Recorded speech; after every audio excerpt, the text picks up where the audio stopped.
Hello, all you hilarious hippogriffs out there. My name is Success. I finally made Sarah laugh loud enough that on the microphone picked it up. Welcome back to another episode of A Little Greener, a podcast all about nature, sustainability, and conservation. I am one of your hosts, Casey, and that laughter was brought to you by my amazing co-host, Sarah. Hello, everyone. We're back. Yay. I know you all listened to a new episode, hopefully, last week, but this is the first that Casey and I recorded that episode way back. So this is the first time in several weeks. I don't even really know how long that we've gotten to do this. So yay, we're back. Casey, I do have to say, I in part, though, laughed out loud because at first I heard hilarious hypocrites, and I was like, Casey, that's not an animal, nor is it very kind. But then I realized what you said, which was also great. Oh, hypocritical hippogriffs would have also been a good adjective. My brain just kept being like harrowing. And I was like, that's not a good one either. So we're back. We're new at this, I guess. Sarah was very kind. Basically 3 months leading up to my wedding, she kept offering to be like, we can take a break. And I was like, no, we're doing it. And so it was totally on me that that I went long enough. And then I was like, no, Sarah, no more. It just is indicative that Casey is a harder worker than I am. To give you an idea of how hard I go, I got shingles like right before my wedding on my face, and I'm 29. That's not supposed to happen to me, but I got stressed enough that my body said no more. So, but you couldn't tell on her wedding, Casey, you were perfect. The magic of makeup. Sarah and I got to see each other. We got to see each other, and it was the best. Although, Casey, I didn't want to spend too much time. But I do have to tell you, I didn't tell you this story. Everybody else who our friends who were at the wedding heard this. But I thought that I missed the wedding on the day because what? So we went out. We got to see you the night before, which was so fun. I didn't stay out super late or anything. I got to bed at a reasonable hour. Everything was fine. Next morning, I went to brunch with a couple of our friends beforehand. Lovely. Everything was fine. Got back to the hotel room, was feeling okay, but I was like, I probably should take a nap. It's going to be a later night. Like, it's been a little, I've been on the road a lot, whatever. And so it was probably like 1:45. I set my alarm for 2:20. So just a quick nap. We had made plans. I was like, I'm going to be at the church by 3:30 so that we could make sure we had parking and get good seats together and everything like that. I woke up at 2:45 and looked at my phone, and it was like missed alarm. And I was like, I beg your pardon. Like, that has never happened to me before that I've slept through alarm. I was like looking at my phone, like, how hard did you try to wake me up? Because that just doesn't happen to me. And then in my head, I was like, oh, what time is the wedding? The wedding's at 3 o'clock. Oh, no.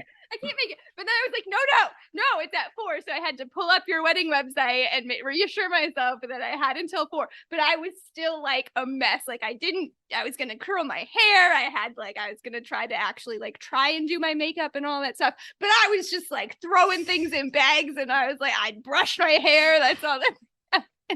Oh, yeah. It was the worst, like 30 seconds of my life. I genuinely thought that I had slept so long that I was going to miss your entire ceremony. Oh, I would have been. So you know. Oh, man. That is harrowing. There we go. I mean, there's that word. There you go. Yeah, perfect. It was totally fine. I actually had plenty of time, but I felt so sick. I was like, I was devastated. Nightmare.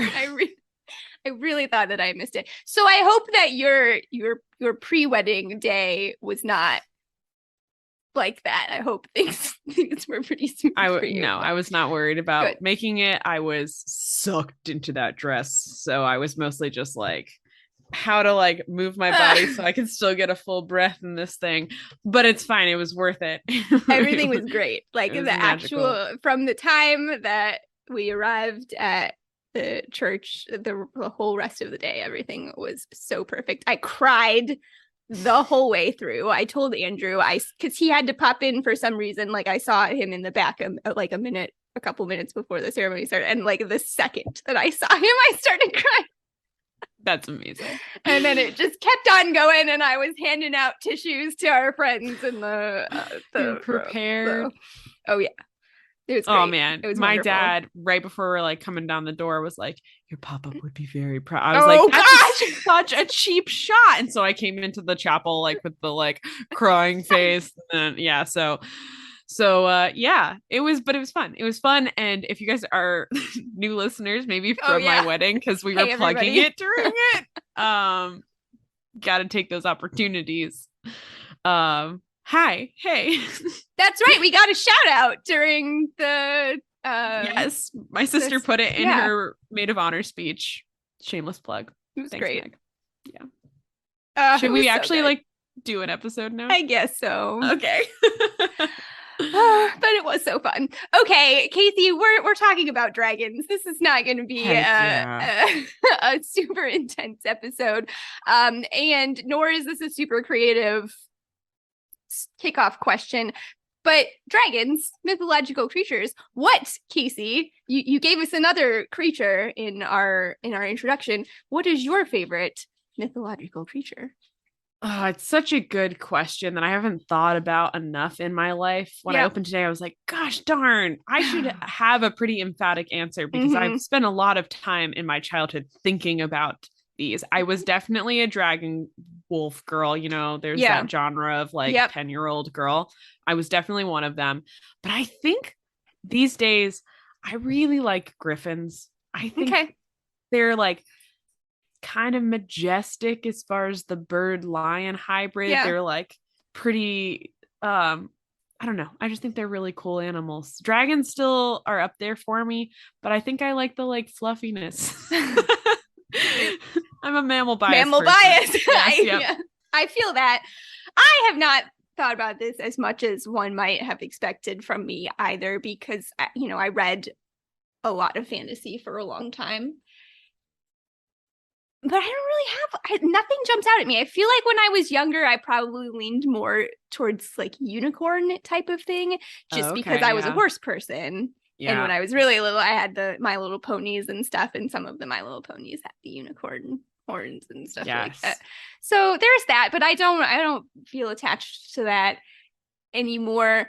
Part of me feels like I should say mermaid because of you love the Little Mermaid, but they're too humanoid for me to refer to them as a creature.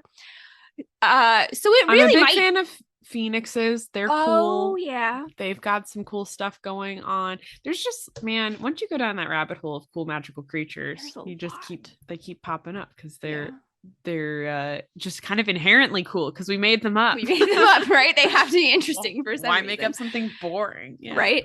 And so I think I probably have to say dragons just because it's probably the most common, popular, quintessential, maybe at least one of them. You got Mushu, you got Smaug, you've got other Maleficent, ones. Even Maleficent becomes a dragon, and absolutely. That's pretty cool when she becomes a dragon. And the dragons are prevalent in so many. There are dragon stories in so many different cultures too. So we're not talking about those dragons today, right? We're not. We're gonna kind of transition the mythological dragon into real world dragon, but that was sort of the inspiration, the origin story for this episode, is thinking about those mythological dragons and how we can translate them into our real world quote unquote dragons. So that's what we're going to talk about. Stick around.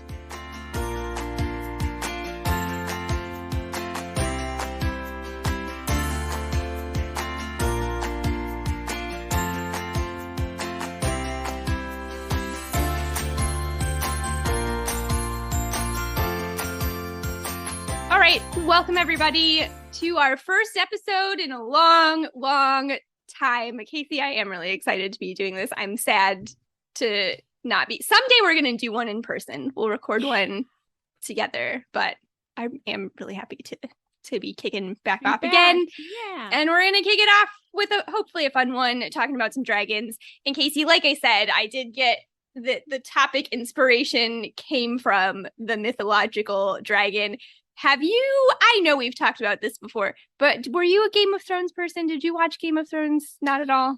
I am not a Game of Thrones person. My friends were super into it in college, and I would Wikipedia what happened every week because just wanted to know what the heck was going on. I then watched the first season, and not enough dragons, not necessarily my cup of tea to be invested in all of that stuff. Totally fair. And if you are not familiar with this, is very much adult level viewing. So just FYI. Yeah. So no, I didn't, again, not enough dragons in season 1, honestly. Yeah. Fair, totally fair. But I will recommend the books though, as well. Yeah. If you've never read the books, I've only read the first 2 so far. Anyway, but so I did watch the show. I really liked the sort of world building and characters of the show. So I have started watching now House of the Dragon, which is out. So as I was sitting there trying to think of a podcast episode topic and had House of the Dragon playing, I was like, all right, let's do dragons. So that's why we're doing this. So it's really mostly for fun, but I do think that there are some kind of important, relevant things that we can pull from this, as that we'll talk about as we get towards the end of the episode. So when I started thinking about doing an episode on dragons, I was like, there's, maybe a couple of different ways that we could go. And I did find a sort of fun article actually on the popsci.com, which I will link to this article. It's kind of fun. Again, inspired by House of the Dragon. They actually talked to a few different experts in the fields of paleontology, zoology, herpetology, and kind of asked them for their thoughts on dragons and this sort of idea of dragons existing in the real world. And some of what they did in that article was they kind of looked at traits of mythological dragons and kind of compared those to real life animals. So they talked about like pterosaurs, for example, thinking about the wings as those sort of like leathery looking wings almost. We see that a lot in dragon depictions, at least in our part of the world. They even talked about things like this idea of fire breathing. Obviously, we don't have any animals that breathe fire, but could it be possible maybe that an animal were to be able to develop some sort of burning chemical like saliva or something like that, akin to venom, but that did sort of had a burning effect or something like that. So it's kind of fun, kind of interesting, but I'm keeping it much simpler than that. We're just going to talk about a few different animals that we refer to as dragons. We'll talk about some of those comparable traits to what we might imagine mythological dragons have, but I just want to talk about some animals that we call dragons. So with that in mind, Casey, if you think about animal dragons, what pops to mind for you? I think you got to go with a big guy. You got to go with the Komodo dragon. I agree. I feel like that's most people are aware that this animal exists, right? And also, so I said maybe the closest to a mythological dragon, but I guess you have to take that with a grain of salt because depending on where you are from, you might have a different view, different depictions of mythological dragons, but solely because of the size, right? If nothing else, I think they're definitely the largest and the most impressive of the animals that we're going to talk about tonight.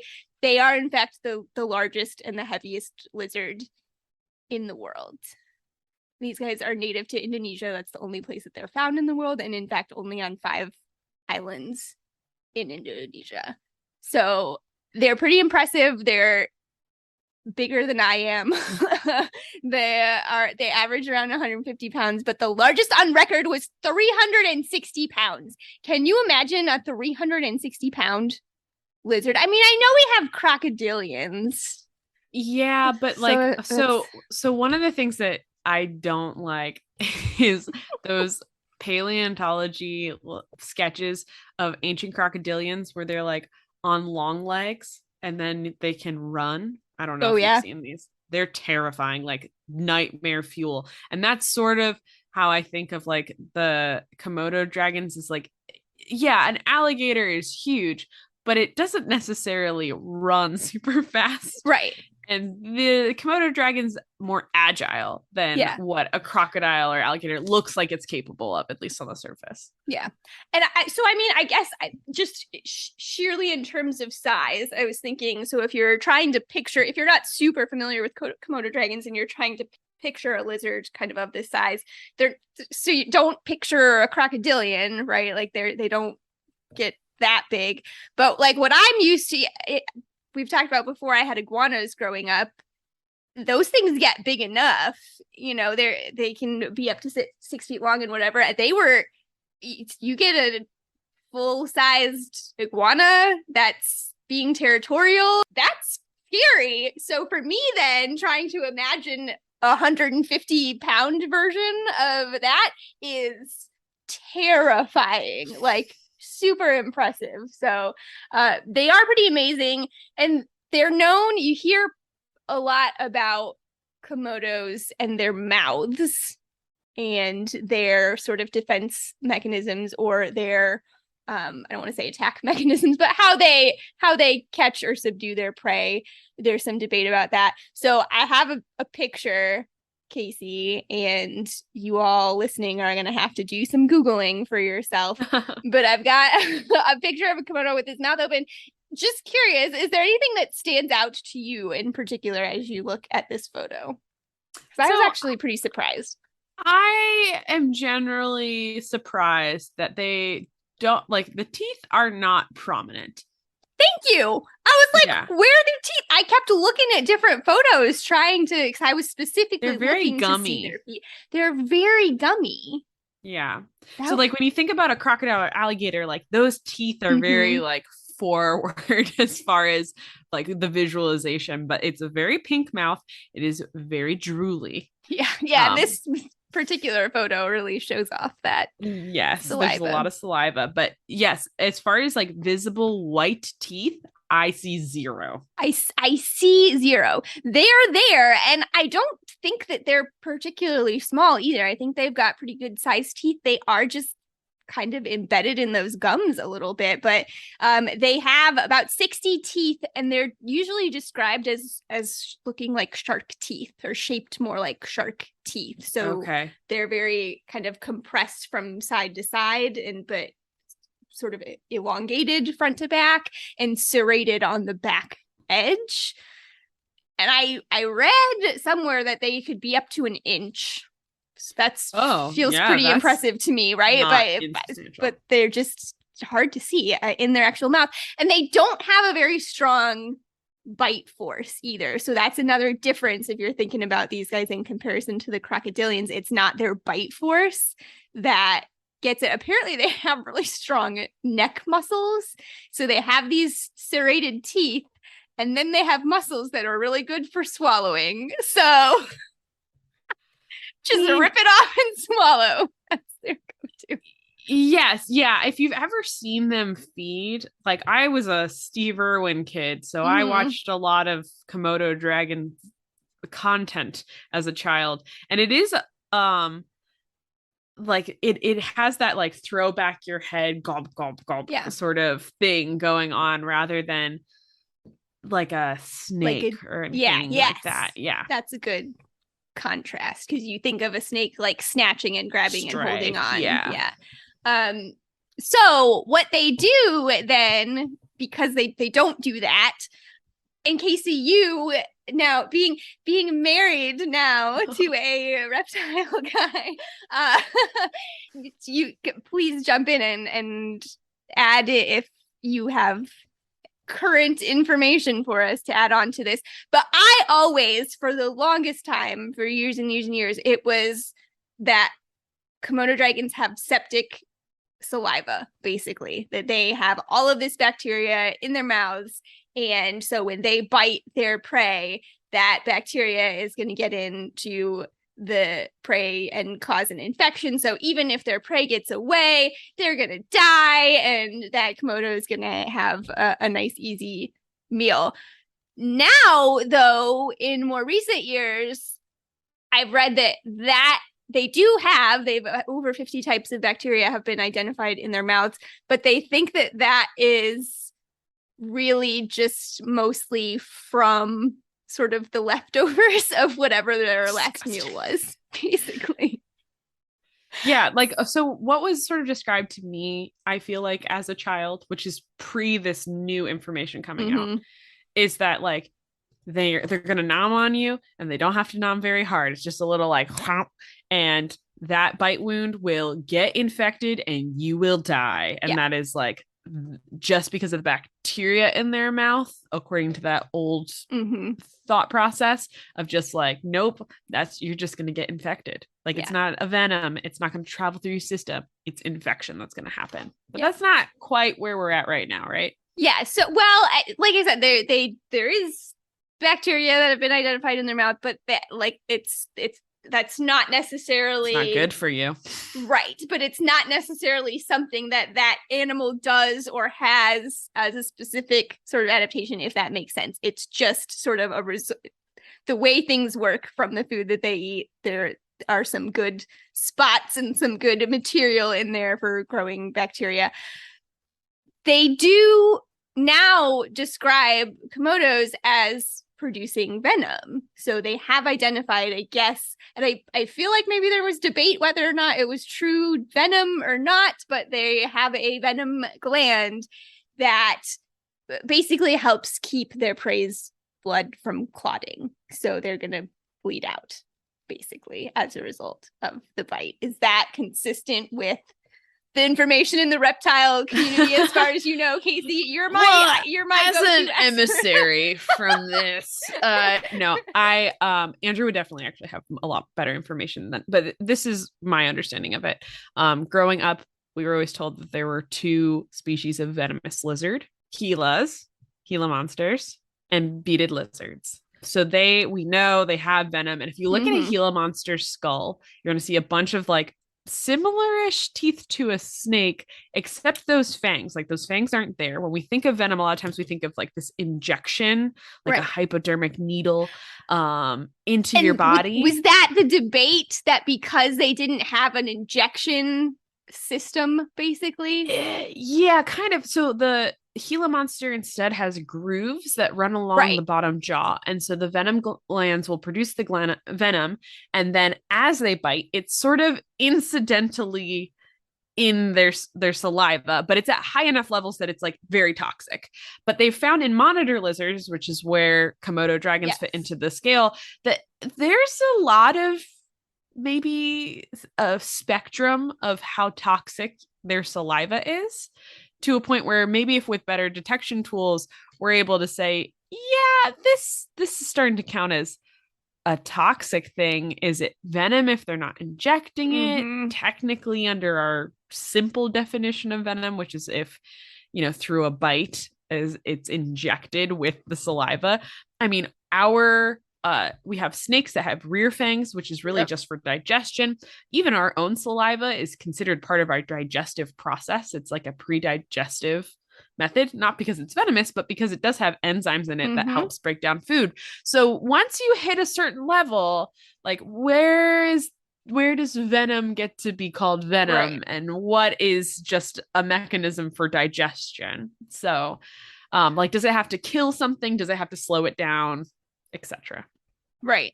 So the debate specifically with the Komodo is the same thing, though. Basically, is this?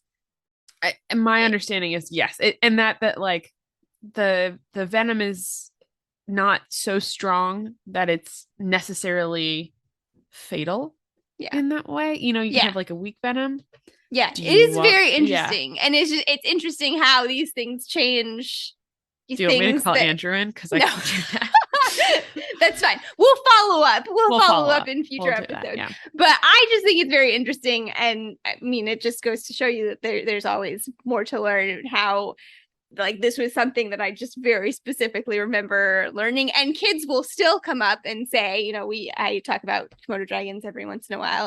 And this is a discussion that I still have with kids today. So, and just super cool animals. So going back to the dragon thing and just sort of looking at this picture, for us thinking about mythological dragons and how they're depicted, just these being large reptilian creatures, I feel like the Komodo dragon fits the bill there. And I think that, like, on top of that, knowing that they're only on 5 of these islands, there's a little mysterious. Yes, like, there's this mythological element where if you're traveling, like you're from there, and then you're traveling to another adjacent island because Indonesia is an archipelago, and all of a sudden you're on an island that has 10-foot long lizards that weigh as much as you, and like your buddy got bit by it and it was a bad deal. Like that seems very much when you come home. Yeah, the fish is getting bigger, the dragon's getting bigger. It's getting more powerful. It's getting scarier. Don't go to that island. Right. And then you start to get some of these like myths of larger things. Yeah. All right, we're going to flip sort of to the other end of the spectrum. I think this next one is one that people will be very familiar with as well, but in a completely different way. We have the bearded dragon. And Casey, where do most people know, or why do most people know about bearded dragons in this part of the world? Because they're a really common pet, here in the US. Yeah, they are a very common pet. I know several people that have had bearded dragons as pets, but they are a wild animal. If you are from Australia, they are found throughout much of Australia, in particular sort of dry, arid habitats. Much smaller than the Komodo dragon. But I've got another photo here. Again, sorry everybody. I need to get better at this auditory format here, but you're gonna have to look up some photos of your own. I feel like from this photo here, they still hold their own. Like, if you imagine if this was a Honey, I Shrunk the Kids situation and you ran into this bearded dragon, I'd be scared, man. They still put on a good show. They're pretty impressive. So looking at this photo, we've both been around lots of bearded dragons. What would you say are the mythical dragon-esque qualities of our bearded dragon here? What makes them worthy of the dragon name, in your opinion? So one of my favorite things about bearded dragons is that they have really interestingly textured scales. So the reason they're called bearded dragons is because they've got these sort of like jagged, pointy scales on their beard. And when they are angry or scared or trying to get you away from them, they're going to turn it black. So they change color, which is crazy when you see it happen. And you can literally see it happen. It's quick. Yes. And then they like poof it out with all those little spines. And they have those spines there, but they also have them like along the ridges of their body, on their head. And they're not as spiky as they look. They're actually surprisingly soft, but they look made up. Yeah. Totally. I think an artist like drew them, Yeah. I totally agree. Yeah, it's funny. I mean, the spines really are just for show. Like, they can be a little bit pokey, but it's not like porcupine quills or something like that that's going to actually be able to do any real damage. So they are really just there to show off. And so then if they're relaxed and they're kind of everything's flat and they're all streamlined, but then they'll basically puff up that beard and puff up their bodies, and those spines will stand out along the side to try to make them look big and tough. Although, like, if you glance at this photo, I feel like he looks big and tough, but then if you look at it long enough, they just still look really cute. He's so derpy. Bearded dragons are crazily charismatic animals. Like, I think so. They're very communicative with each other, and they're very like they are social in a way that like you can recognize, which I don't think you can say about like every lizard, or at least I don't know that we spend enough time with lizards enough to see it. But for them, it's like they'll wave at each other, which can mean different things to them than us, but we like recognize it. They do little push-up head bobs. Yeah, to be like, hey, I'm bigger than you, I'm stronger than you.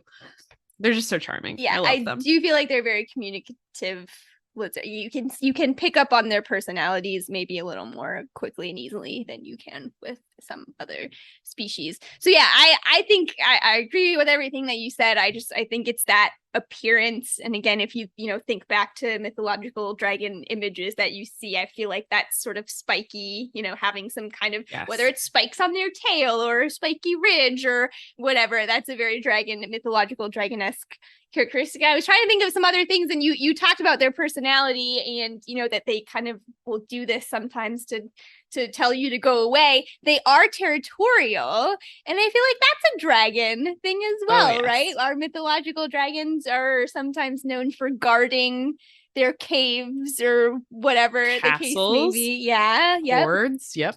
Your dragon in the moat or whatever. So these guys are pretty good at that too. They'll defend their territories pretty well. So that's dragon number 2. Dragon number 3 is the one that I feel like maybe not everyone will be familiar with, potentially, but this maybe is my favorite dragon. They look the most mythological. For sure. Yes, they look like they are not real. And I don't think that I knew about them.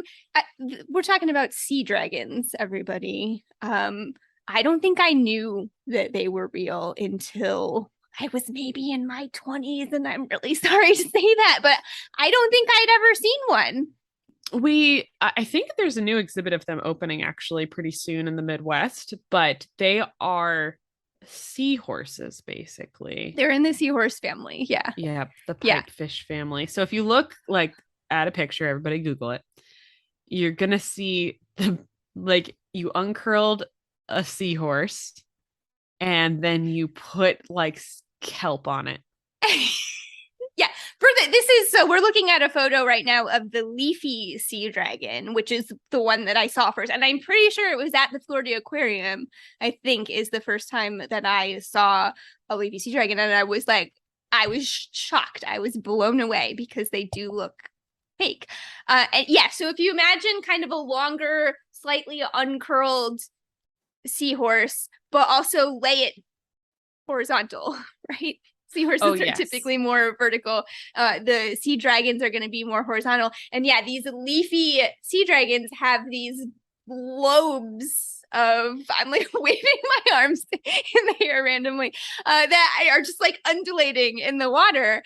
They're gorgeous. They're beautiful. They do have fins, but most of these lobes are not fins. They're camouflage. Yeah, they're designed to help the sea dragon blend in to the other aquatic life around it. But the Leafy sea dragon is the most show-offy. There are 2 other species. There's also the weedy sea dragon, which that's just mean. Come on. You have your Leafy, and then this one doesn't have as many leaf-like appendages, so we'll call it the weedy sea dragon. It does. Okay, I just googled it. It's also called the common sea dragon. Also seems kind of mean. Yeah. But Google it because they're goofy looking. They're not quite as majestic as but they're very interesting looking. Yeah. And now I need to look at the ruby one. Yes, and so the third one is the ruby sea dragon, which I just said that I felt bad that I didn't know about these animals till I was in my 20s, but the ruby sea dragon actually was not described until 2015. So there you go. We just learned about that one, all of us together. And all of these animals, again, like our bearded dragon friends, these are found around Australia. And apparently the weedy and the leafy sea dragon are found in waters with depths of up to 50 meters. The ruby sea dragon is found in deeper water. So that's probably why we didn't discover it until more recently. But you can see the others, just like scuba divers will see them. How cool is that? I had to go to an aquarium. You could just go scuba diving off the coast of Australia and see some sea dragons. That'd be amazing. We're going to do an episode about seahorses because they are mind-blowingly cool. So check out the sea dragon, because if you were like, seahorses are pretty cool, your mind's about to be blown by the sea dragon because it is awesome. Yeah. They're beautiful. And I do feel like this is, I mean, we talked about it being like a seahorse laying down sort of, but if you think about like in Chinese culture, some of those depictions of dragons have that sort of undulating, if you think of like the dragons that you might see in the parades and that sort of thing, those types of depictions. I feel like looking at this Leafy sea dragon, that's a very similar sort of body shape. Yeah. So kind of tying into the dragon thing there. So they're super cool. There are others. We'll talk about other dragon animals here in a minute, but I did want to touch, like I was saying at the beginning, on why I feel like this is kind of an important thing to talk about, even though it's just fun for us to kind of explore these animals. But I do feel like this can be a really cool connection point for a lot of people who might not necessarily be into animals. I mentioned that PopSci article that I found at the beginning. That was literally an article that was written about this, springing off of this popular television show that people are watching and might find as they are, reading the synopsis of the latest episode or whatever.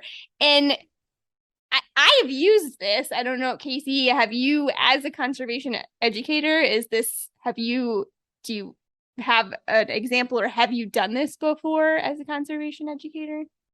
I'm sure I have. I mean, having presented bearded dragons, like, sure. Yes, and I don't mean dragon specifical, but just specifically, I think what I just said was not a word. But just in general, I think this idea of taking something that is not inherently nature or conservation related and being able to tie it in. I think of like Pokemon Go when that first hit big.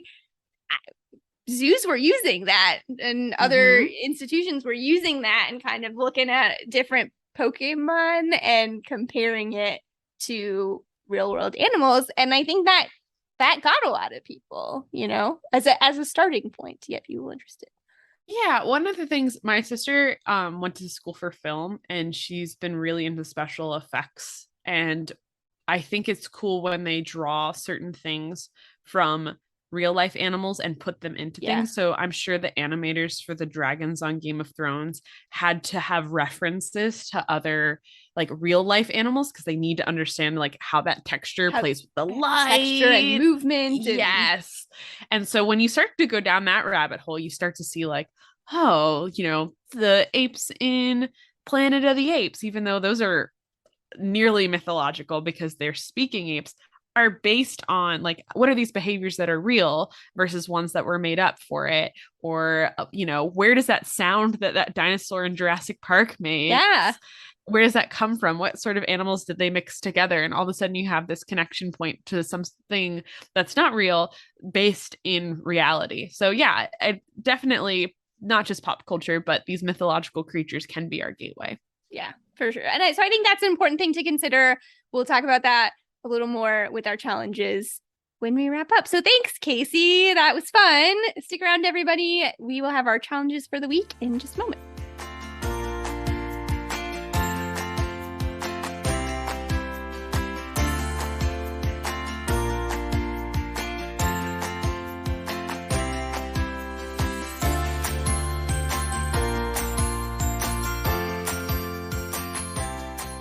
All right. Thanks for listening to our discussion on dragons tonight, everyone. Hope you had some fun. And we've got a few challenges, just a few ideas for you to carry out, continue on with this conversation over the next week or so.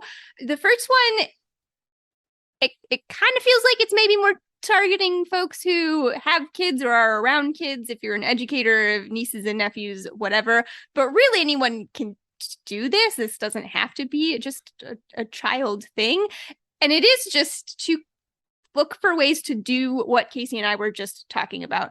How can you find a way to make a nature connection with somebody who maybe isn't necessarily a gung-ho about nature or wildlife or conservation or anything like that. How can you sort of make this jump like we just did from this mythological creature to things that are in the real world? What's something that these kids or people around you are passionate about, interested in, that you could find a way to tie into nature? Does that make sense as a challenge as I just said it? Yeah, I think so. Well, I think about the kids and how all them kids out there and the cartoons that are out there. So there's lots of not real things in those cartoons that you could use, but also it's going to be Halloween pretty soon. Oh, yeah. And so you're going to have bats flying around and you can make those connections to vampires and Dracula. And hopefully we can make it in a destigmatizing, like fun educational way rather than something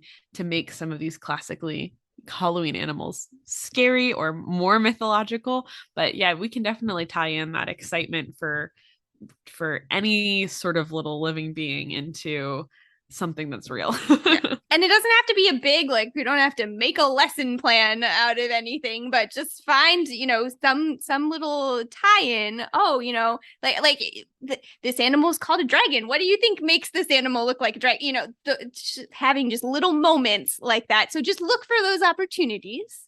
Dragonflies to make those connections. A lot of you guys might see those around too. I actually read about the name origin of dragonflies as I was reading this episode. I will leave that for the people to look up. Okay. It doesn't seem like they think it was specifically sort of related to mythological dragons in any way, but it was kind of an interesting story. So you can look that up too. I'm gonna look it up. And that kind of ties into the next challenge too. I wish that I had a better website to do this with. RIP Archive. Remember Archive? Yeah. Oh, it was so good. It's a website that doesn't exist anymore, but it was a great place to go and look up animals, and they just had beautiful pictures and resources, and it was wonderful. It doesn't exist anymore. Very sad. But because it doesn't exist anymore, I will have you go to IUCN Red List, which we have talked about before, but go to that IUCN Red List, type in dragon, find yourself a dragon. We talked about 3 animals. There are so many more. You're gonna have to scroll through. You might have to, once you've picked your dragon, they might not have a ton of information, so you might then have to do another Google search. There's a lot of dragonettes. There's a lot of fish. So scroll through, pick something that looks interesting. There are some cool ones. We didn't even talk about flying dragons, like the flying dragon lizards. Look them up. So there, right? There's lots of cool ones to choose from. So find yourself another real world dragon that you can learn about this week. Pick your favorite, learn something new about it. And then last but not least, darn it, if you are listening from Australia and you are a scuba diver and you have a picture of a sea dragon in the wild, please, please, please, I'm begging you to send that to us or tag us in it. I just really want to see a wild sea dragon. So please do that for me if you are in Australia or have been to Australia and have seen a sea dragon. Those are your challenges for the week. Casey, anything else? Love it. I'm glad that we didn't jump into like heavy energy policy stuff. I'm glad we're starting it off with some good old fashioned dragons, guys. That's so great. Also, if you're excited about this, tag us with your favorite dragon. There's so many out there. Like Mushu, I already mentioned. He was like a peak comedy when I was a kid. So there are lots of dragons out there. I read lots of dragon books. I want to know your favorite. And how close are they to any of these that we're talking about? There are some good dragon books.